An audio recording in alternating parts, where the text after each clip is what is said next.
Good morning internet and welcome back to the channel. So it's Sunday, it's the 25th of August and it's just gone 10 past 10 in the morning.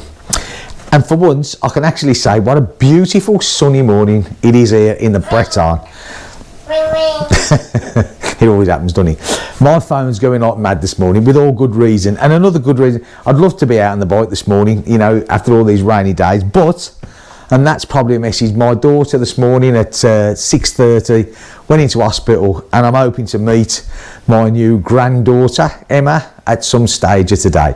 So, you know, what a brilliant day it is. Beautiful weather and something fantastically positive to look forward to. Anyway, so I was going to have a quick chat out on the bike, but that's now changed, so we'll do it here because I've got to get off.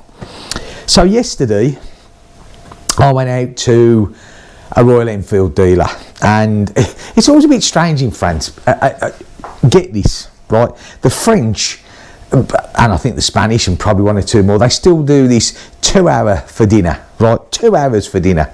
You know, Saturday, busy day, where people like they've worked all week, you think they want to stay open when you get as much try as I can, but oh no. No. We've got to have our 2 hours. So rather than, because the shop from me is about an hour and 45 minutes run. So rather than rush and everything, so we got up there for when it opened at 2 o'clock. I was outside, stood outside the place. So I thought, okay, so we go in, and you know what, I mean, I love Royal Enfield, I do. I think they're great, and I know they've had their bad publicity, and I certainly know they've got their following of haters, but I'm not one of them. I love Royal Enfields. It doesn't matter what model. I think, and one of the reasons I like them so much is they listen. I think as a company, they listen to what the people say about their particular products, and they get better. I mean, let's face it. Okay, I think I'm right in saying that Royal Enfield is the longest running motorcycle company in the world, I think.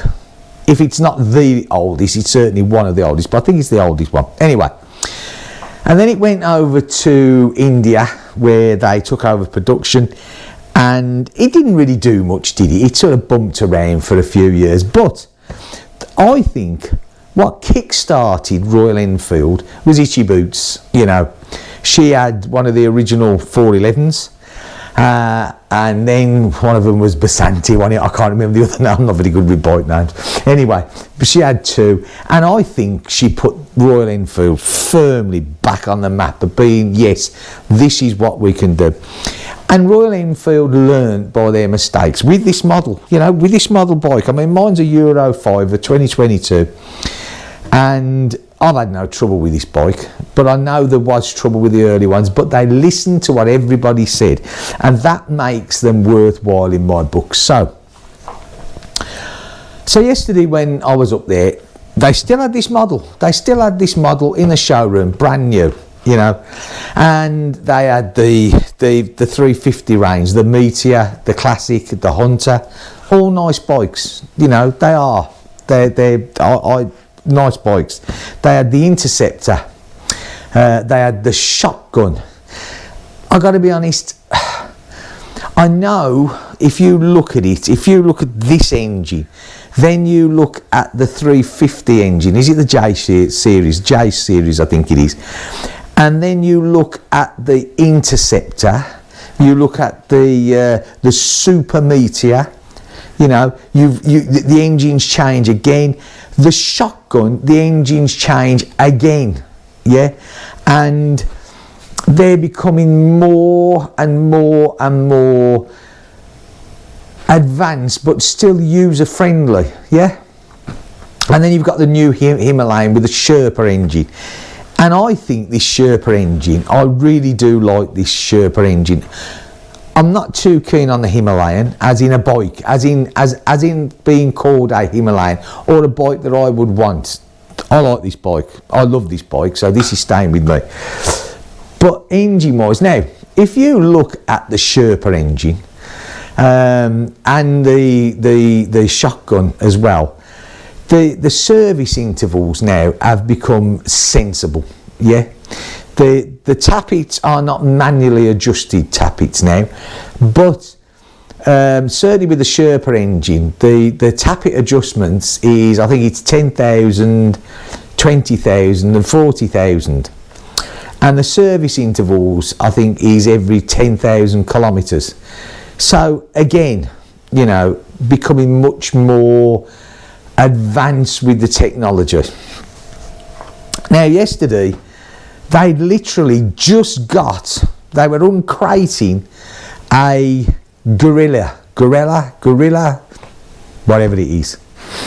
And they were, it wasn't even in the showroom. Now I would have loved to have filmed all this, but they're not too happy, this particular dealership, of having people filming, which is fair enough. You've got to respect people's wishes, so I didn't.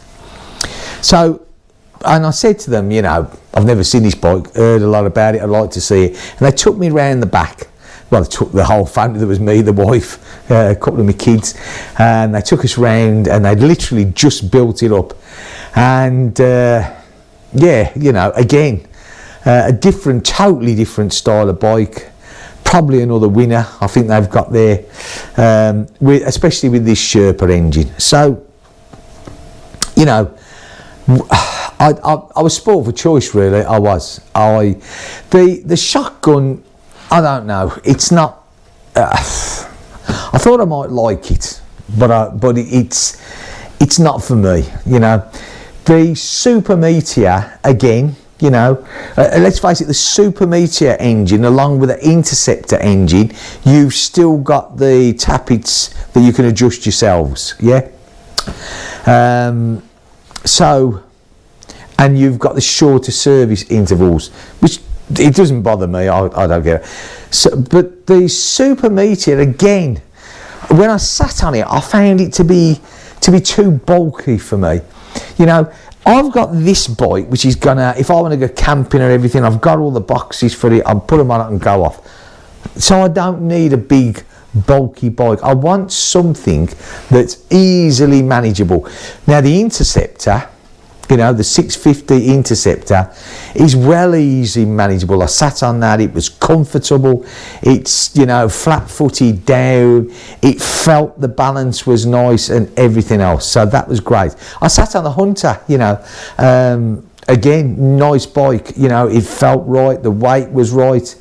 I sat, when they'd finished it, on the new Gorilla, whatever it is. Cracking bike, you know, that really did feel right, you know.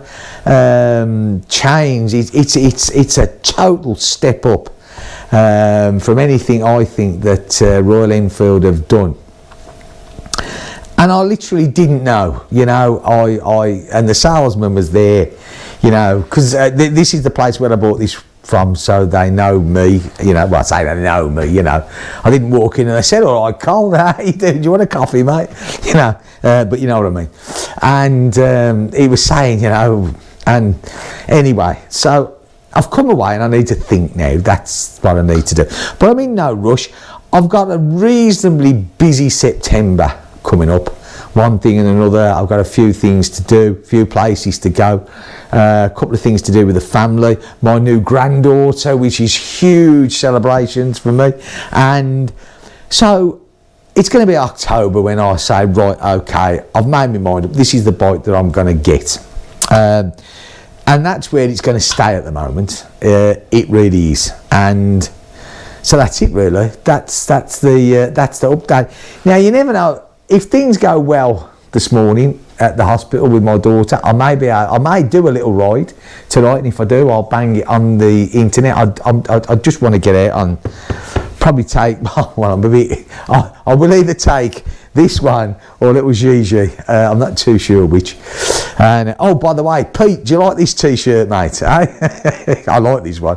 I've got lots of t-shirts. I'm lucky. The wife does all my t-shirts because she's, you know, she makes or anything I want to put on them, really. Trust me, some of them aren't fit for the camera.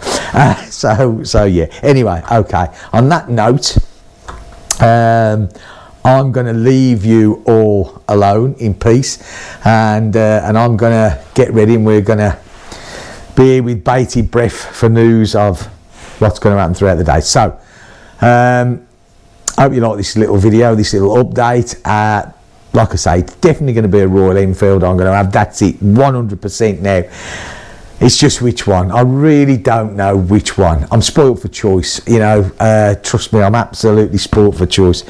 Yeah, right. And of course, let's face it, just on a quicker note, there's rumour of another 650 coming out, which is aimed at the classic, you know, the classic 350. They're gonna on about maybe doing a 650 for that again. That would be something, wouldn't it? A very, very manageable bike, you know. But there again, we shall see. Right, on that note, I'm definitely going. Thanks for watching this video. If you like to give me a thumbs up, any comments, I'll be glad to answer. And yeah, take care of yourselves. And let's keep the subscriptions going. We're slowly coming up. It's all good news. Thanks ever so much. Take care. See you soon. Bye for now.